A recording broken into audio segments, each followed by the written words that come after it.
Alright guys, so dalam video ini kita akan bincang eksperimen um, untuk mengkaji hubungan antara panjang bandul dan tempoh ayonan bandul. Okay, ini adalah sampel soalan untuk amali nanti.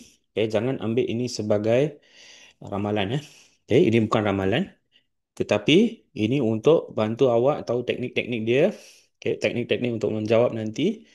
Okay, so belajar teknik-teknik dia. Okay, alright, mari kita mula. So ini eksperimen untuk mengkaji hubungan antara panjang bandul dan dengan tempoh ayunan. Tempoh ayunan bandul. Alright. So, apabila awak dapat soalan saja, okay, lepas semak radar semua, bila nak mula, after you check the apparatus, 5 minit, lepas tu bila nak mula, okay, perkara pertama yang kita perlu kenal pasti ialah pemboleh ubah dimanipulasikan dan pemboleh ubah bergerak balas. MVRV. Okay. Banyak jawapan akan menggunakan MVRV. Jadi, kenal pasti MVRV dulu. Okay. So daripada soalan biasanya kita boleh tahu. Kadang-kadang dari senarai radas dan bahan pun kita boleh tahu. Okay. Tak kisahlah di mana awak tahu tapi cuba kena pasti dulu. So daripada tajuk eksperimen ini, cuba awak kena pasti apa MV dan apa RV.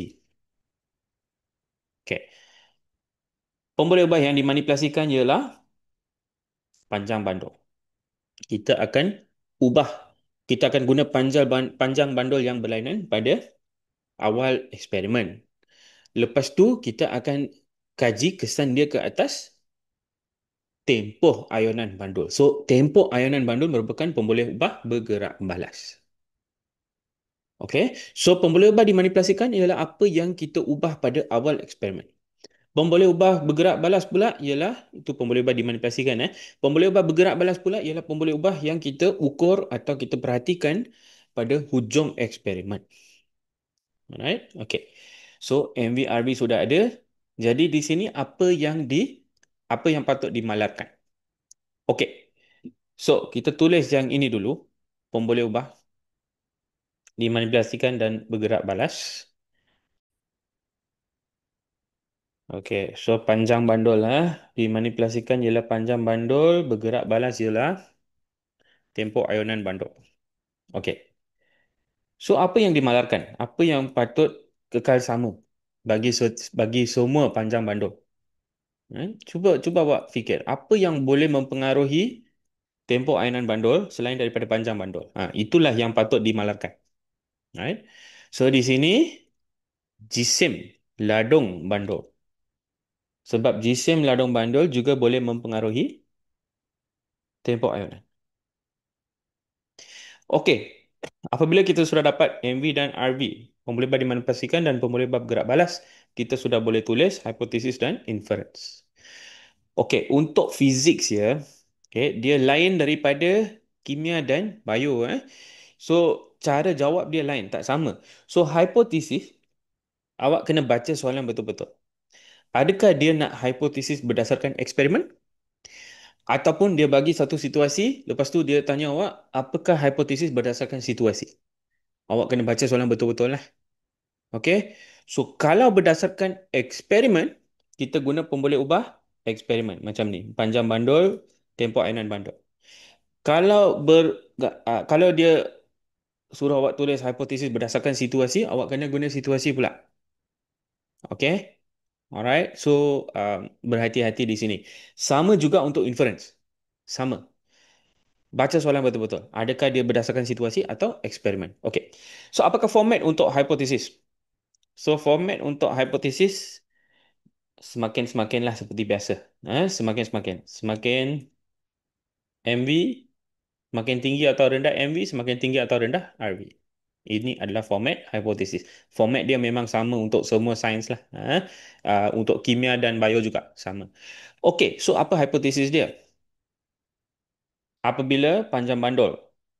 Okey, so kita boleh guna semakin tinggi. Semakin panjang lah. Okey, semakin panjang. Panjang bandul. Semakin tinggi panjang bandul. Okey, apa yang berlaku pada tempoh ayunan? Semakin tinggi juga. Semakin tinggi lah.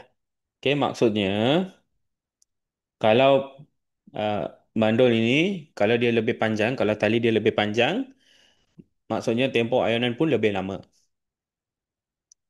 Okey, semakin tinggi semakin tinggi. Okey, macam mana pula dengan inference? So, inference untuk fizik sekali lagi tak sama untuk kimia dan bio. Tak sama. Inference untuk fizik ada format. Okey. Inference untuk kimia dan bio biasanya dia akan tanya inference berdasarkan pemerhatian. Yang ini lain. Yang ini lain. Okey. So, format inference untuk fizik ialah boleh guna salah satu daripada sama ada kita guna ini. Sama ada kita guna RV bergantung kepada MV. RV ialah pemulih bergerak balas, MV ialah pemulih dimanipulasikan. RV bergantung pada MV atau MV mempengaruhi RV. Mana-mana pun boleh, terpulang kepada awak.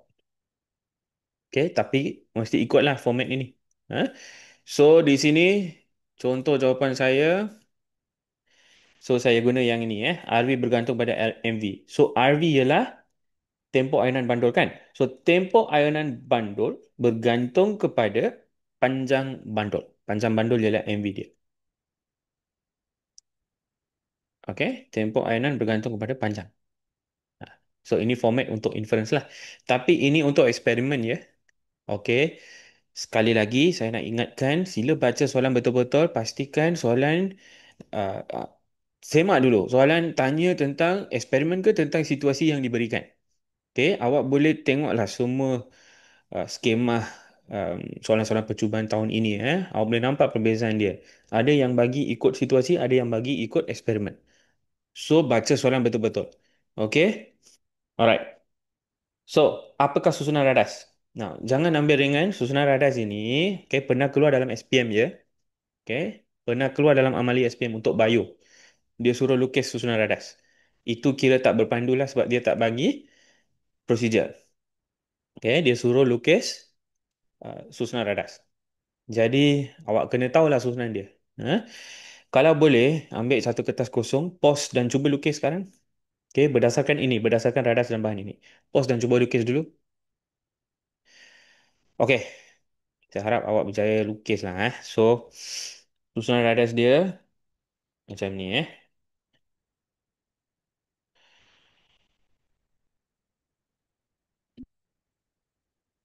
Okay. So, ada pengapit G di sini. Pengapit G untuk pegang, untuk kepit kaki retot. Tapak kaki retot. Alright. Because, sebab ladung bandul dia akan berayun di sini. So, kita tak nak kaki retot jatuh ke bawah. Ha? Okay, then sini ada papan lapis untuk kepit benang. Alright. Dan benang ini kita akan ubah panjang dia lah. Okay, ladung bandul di sini. Okay. So nanti tengoklah soalan macam mana. Dari mana kita ambil panjang bandul ni. Dari mana kita ukur dari mana ke mana. Ha? Tengok soalan nanti. So biasanya sepatutnya lah. Dari dari tempat dia mula berayun. Maksudnya sinilah. Sehingga tengah-tengah bandul. Biasanya macam tu lah. Panjang dia. Okay. Nanti awak tengok prosedur yang diberikan. Kalau diberikan lah. Ha? Alright. So ini susunan radas dia. Okey, mari kita tengok procedure. Okey, tengok procedure. So, kalau dia bagi soalan berpandu, maksudnya procedure disediakan. Okey, baca procedure. Okey. Now, susun radas seperti yang ditujukan dalam radas susunan radas. Okey. Laraskan bandul. Laraskan panjang bandul L sama dengan 20.0 cm. Okey. Kenapa kita guna point sifar sini? Sebab kita guna pembaris meter. Pembaris meter, bacaan paling kecil pada skala ialah 0.1 cm. Bacaan paling kecil pada skala pembaris meter. Jadi kita kena bagi satu tempat perpuluhan. 20 poin sifar. Asalkan kita guna pembaris meter. Okey? Alright. Okey, lepas tu sesarkan ladang bandul ke sisi supaya sudut yang terbentuk dengan sata menegak kurang daripada 10 darjah.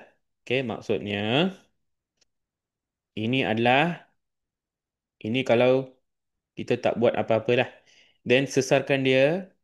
Okey, sudut ini mesti kurang daripada 10 darjah. Okay, then lepaskan dia lah. Lepaskan dia, so ini akan memulakan ayunan. So macam mana awak kira satu ayunan ya? Satu ayunan ialah kita mula dari sini kan. So, satu ayunan lengkap ialah dari sini, dia bergerak ke hujung yang lagi satu. Lepas tu, dia bergerak balik ke kedudukan asal. Ini baru kira satu ayunan lengkap. Okey, ini baru dikira sebagai satu ayunan lengkap. Okey. Now, apa yang kita ukur?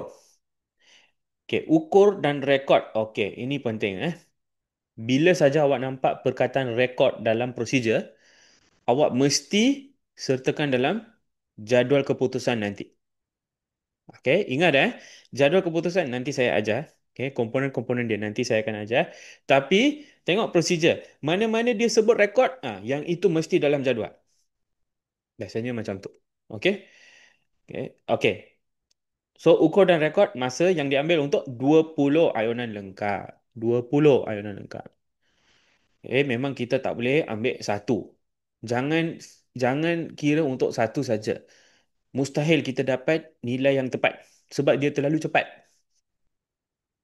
Okey, masa tindak balas kita sebagai manusia tak cukup cepat untuk dapatkan untuk mendapatkan tempoh yang tepat lah. Okey. Alright, ulang langkah 4. Okey, so di sini dia ulang balik. Maksudnya masa untuk 20 ayunan ini ada dua. Okey, T1 dan T2. Ada dua bacaan. Kenapa?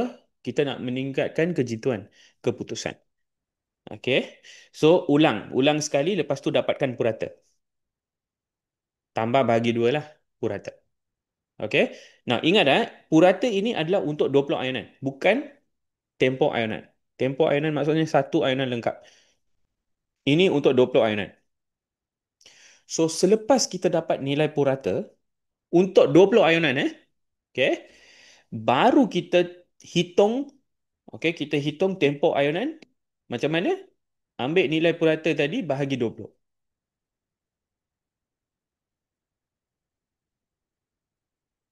Alright? Okey. Okey. Lepas tu di sini untuk eksperimen ini dia suruh hitung nilai T kuasa 2 juga. Tempoh kuasa 2 juga. Ha? Nanti awak tengoklah eksperimen yang keluar macam mana. Okey, baca prosedur betul-betul. Baca prosedur dengan teliti lah. Tengok sama ada kita perlu sertakan tempoh kuasa 2 ke tidak. Tak semestinya ada. Tak semestinya ada. Ha? Alright. Lepas tu, langkah 8 ialah ulangan dia. So, ulangi langkah 2 hingga 7 dengan panjang bandul 30, 40, 50, 60, 70. So, sini ada 5. Tadi ada 1. So, jumlah ada 6 lah. Right? Okay, rekod semua data dalam jadual. Okay, ini kalau dia bagi prosedur lah. Macam mana pula kalau tak berpandu? Kalau tak berpandu macam mana? Okay, lepas ni saya akan ajar awak macam mana tulis prosedur kalau tak berpandu. Okay, definisi secara operasi semua ada Okay, nanti kita akan buat keputusan. Okay, nanti kita akan buat. Alright. Graf dia macam mana? Okay. So, sekarang kita pergi ke macam mana pula kalau tak berpandu? Okay, macam mana pula kalau tak berpandu? So, kalau dia tanya soalan macam ni, dan memang tahun ini ada beberapa uh, negeri yang dia tanya soalan macam ni. Maksudnya tak berpandu, dia suruh awak tulis procedure. Soalan dia macam ni. Dan ini, cara dia tanya ni unik kepada fizik. Okey? Unik kepada fizik. Unsur yang dia tanyalah. Okey, so tengok soalan ni. Tulis procedure eksperimen termasuk satu kaedah mengawal pemboleh ubah dimanipulasi. Okay. Satu kaedah mengukur pemboleh ubah bergerak balas. Dan kaedah pengulangan. Ada beberapa soalan macam ni. Tahun inilah 2025. Okey, ada beberapa soalan macam ni. Okey, macam mana kita jawab soalan macam ni kalau dia keluar? Macam ni lah prosedur dia. So, kalau dia keluar macam ni, jawab ikut apa yang soalan minta. So, apakah satu kaedah untuk mengawal pemboleh ubah dimanipulasikan? Okey. Apakah pemboleh ubah yang dimanipulasi di sini? Pemboleh ubah yang dimanipulasi sini ialah panjang bandul tadi kan? Kita akan ubah panjang bandul. So, macam mana awak kendalikan panjang bandul? Okay? Senang saja. Cuba fikir macam mana kita kendalikan panjang bandul. Okey, apa yang awak perlu kata kunci yang awak perlu guna ialah ukur, sukat, timbang. Okey. Semua ini kata kunci lah. Okey. So pastikan awak sebut. Pastikan awak sebut. So di sini panjang kan. So panjang kita buat apa? Kita ukur. Kita kena ukur. So kena guna ukur di sini. Nah, lagi satu ialah bila kita ukur, kena sebut juga apa peralatan yang digunakan. So contohnya kalau panjang bandul untuk eksperimen ini kita memang ukur menggunakan pembaris meter kan? Okay. So cara kita kendalikan pemboleh bah dimanipulasi di sini. Okay. Alright. Cuba awak pause dan tulis dulu satu ayat. Okay. So teknik dia ini contoh jawapan saya Contoh jawapan saya. Okay.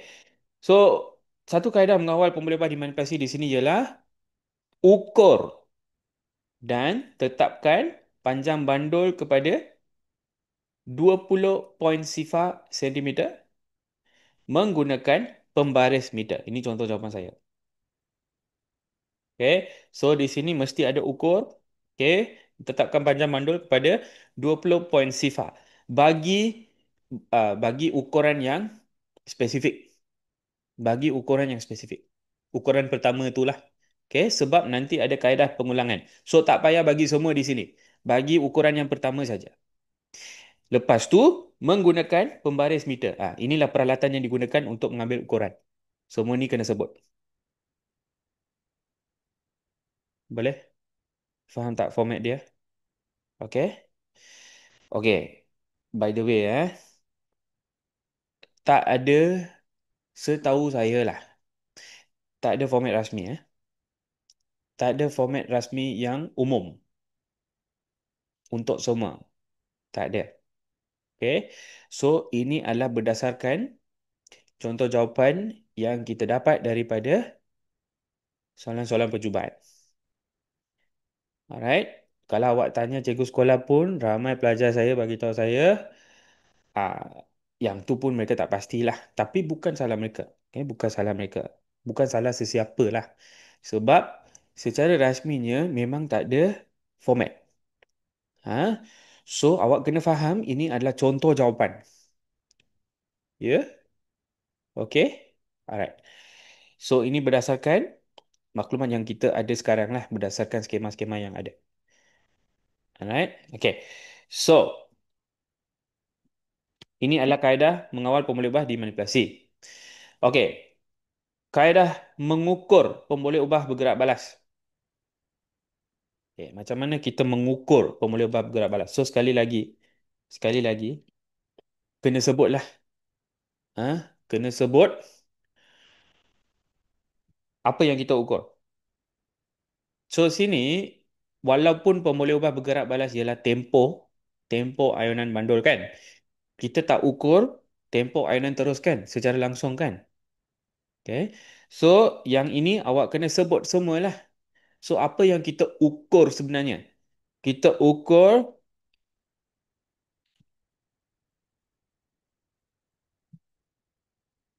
masa yang diambil untuk 20 ayunan lengkap dulu. Okey. So di sini untuk pemboleh ubah bergerak balas pastikan ada ukur atau perhatikan, okey, ukur atau perhatikan dan rekod. Ini mesti ada. Ukur dan rekod untuk bergerak balas Ukur dan rekod. Okey. Lepas tu sekali lagi sebut apa peralatan yang digunakan menggunakan jam randik. Okey? Alright. Sini tak cukup lah. Sebab sepatutnya kita dapat tempoh ayunan kan. So, teruskan. Lepas kita dapat 20 ayunan ini, apa kita buat tadi? Kita ulang sekali lagi kan. So, ulangi ukuran masa yang diambil untuk 20 ayunan lengkap. Okey, sini T2. Okey, sini sepatutnya T1 tadi. Sini T1 T1. Ini adalah ukuran pertama, ini ukuran kedua. So, kita ada dua ukuran masa untuk 20 ayunan lengkap. Lepas tu, hitung purata. Macam mana kita hitung purata? Cari hasil tambah, bahagi 2. Okey?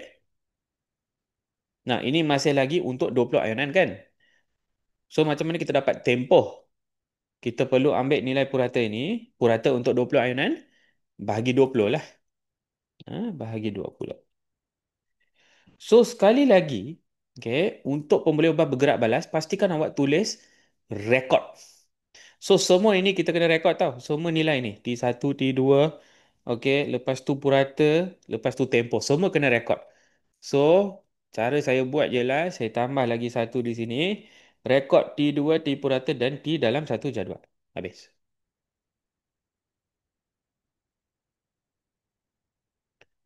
Okay? So, ini adalah contoh jawapan saya lah. Kalau tak berpandu nanti, boleh bagi macam ni.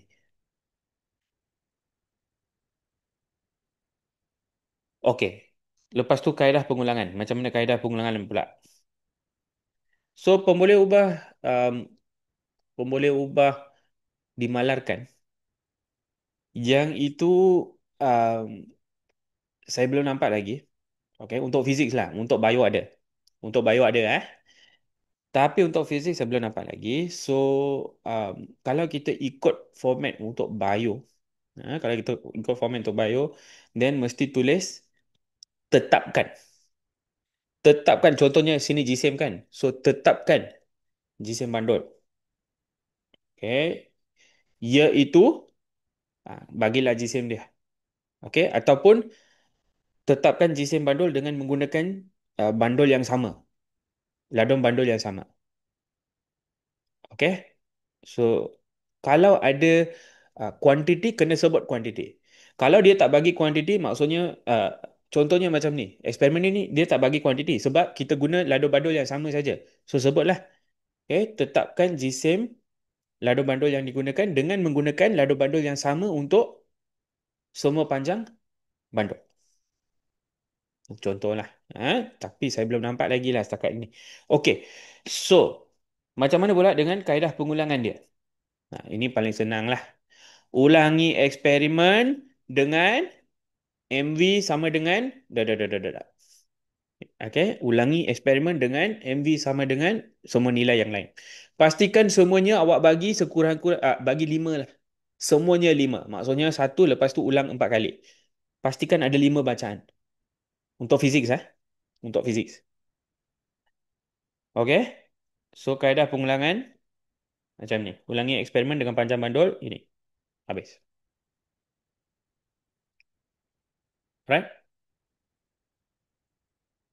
Okey. So ini kalau dia bagi soalan tak berpandu lah. Soalan tak berpandu. Okey. Macam mana? Jadual keputusan macam mana? So, jadual keputusan ni, format dia ialah mesti ada MB, mesti ada RV lah. Yang itu sudah tentu. Mesti ada MB dan RV. Biasanya MV adalah lajur pertama. Okay. So panjang bandul adalah lajur pertama. Tulis unit dalam kurungan ataupun guna slash pun tak apa. Tapi unit mesti ada pada tajuk. Mesti ada pada baris pertama. Okay. Okay. Tulis unit. So MV panjang bandul, RV ialah tempoh ayunan kan. So tempoh ayunan mesti ada di sini. Unit dia mesti ada. Alright. Tetapi bukan itu saja Okay, bukan itu saja. Pastikan awak awak tulis semua nilai yang dia suruh rekod dalam procedure kalau dia bagilah, kalau dia bagi procedure. Pastikan awak tulis semua nilai yang lain yang dia suruh rekod dalam jadual. So tadi apa yang kita ada? Apa nilai lain yang kita ada? T1, T2, okay, T purata dan tempo. Lepas tu untuk eksperimen ini ada tempo kuasa 2 lah. Tempo kuasa 2. Alright? Okay. So di sini jadual keputusan dia macam ni. Bila kita ada um, nilai yang kita hitung purata dia, awak boleh buat macam ni. Okey, pisahkan dia kepada 3. Ini 2 bacaan dia, lepas tu purata. Semua di bawah, masa yang diambil untuk 20 ayunan. Okey? Lepas tu kita ada tempo dan tempo kuasa 2 lah sini lah. Ha? Alright. Okey, kesimpulan ikut hipotesis. Ikut hipotesis. So semakin tinggi semakin tinggi. Okey, yang ini sama dengan hipotesis lah. Okey, so graf dia macam mana? Right? So graf dia ada dua graf. Tempo kuasa 2 melawan L dan tempo melawan L panjang. Okey. Tempoh kuasa 2 melawan L adalah garis lurus yang melalui asalan. Tempoh kuasa 2 adalah tempoh kuasa 2 melawan panjang adalah garis lurus yang melalui asalan. Okey. Okey, yang ini nanti saya terangkan kecerunan dia. Okey. So yang ini awak akan lukis garis penyuaian terbaik nantilah. Okey, dalam eksperimen. So ini garis lurus lah. Sepatutnya berkadar terus. Tapi kalau awak tak dapat melalui asalan, tak apa. Nanti bila ada soalan yang suruh awak bagi hubungan antara uh, tempoh kuasa 2 dan panjang, ikut graf. So maksudnya kalau graf awak tak dapat garis penyuaian terbaik, tak dapat melalui asalan, tak apa. Contohnya macam ni. Okey, macam ni contohnya. Tak apa. Tak apa. Okey. Tapi apa hubungan dia? T kuasa 2 bertambah secara linear dengan F. Bertambah secara linear. Okey? Ha. Kalau dia melalui asalan, boleh sebut berkadar terus. Boleh Ada soalan boleh tanya dalam komen kelas. Nanti saya akan cuba sedaya upaya untuk jawab semua Okey, macam mana pula kalau T melawan L? So T melawan L, awak akan dapat sepatutnya dapat lengkung macam ini.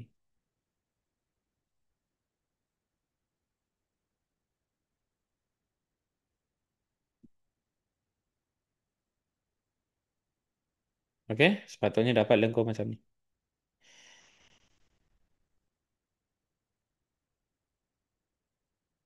Alright. Okey. Now, macam mana kalau dia suruh awak guna graf untuk cari nilai G? Memang dalam eksperimen kita dalam silibus kita ada Ada Okey. So macam mana kita kalau dia suruh guna graf untuk dapat nilai G? Okey. So dia akan bagi yang inilah. Okey. Persamaan ini sepatutnya dia bagilah. Biasanya dia bagi. Okey, biasanya dia bagi. Okey.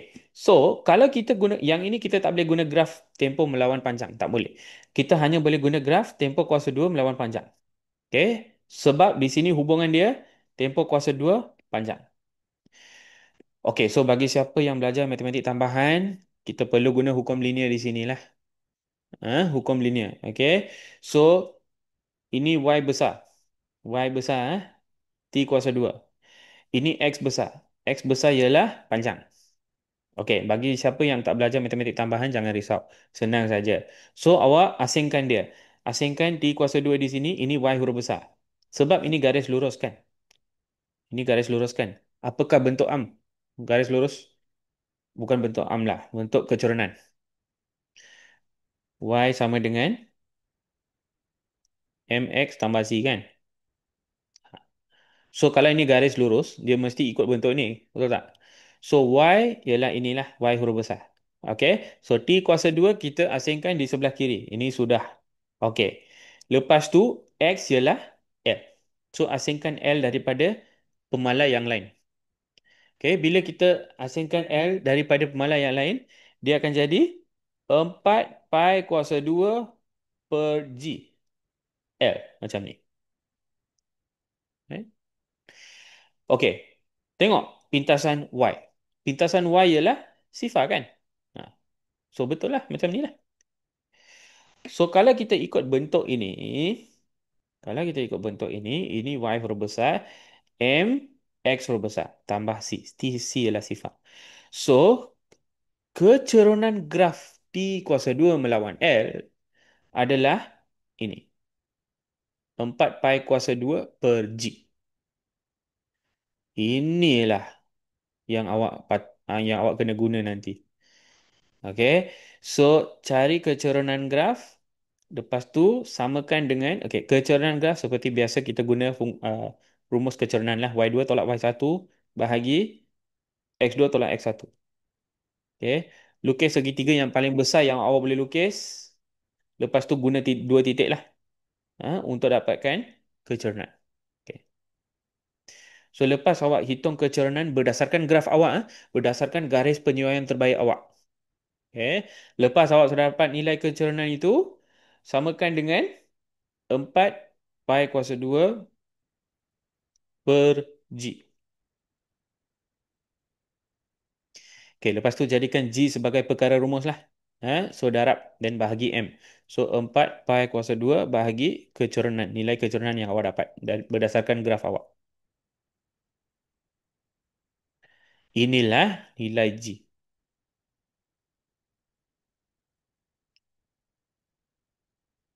Boleh? Okay. So seperti yang saya kata tadi, ada soalan nanti tak apa, boleh tanya dalam komen lah. Saya akan cuba sedaya upaya untuk jawab semua sebelum peperiksaan nanti. Ha?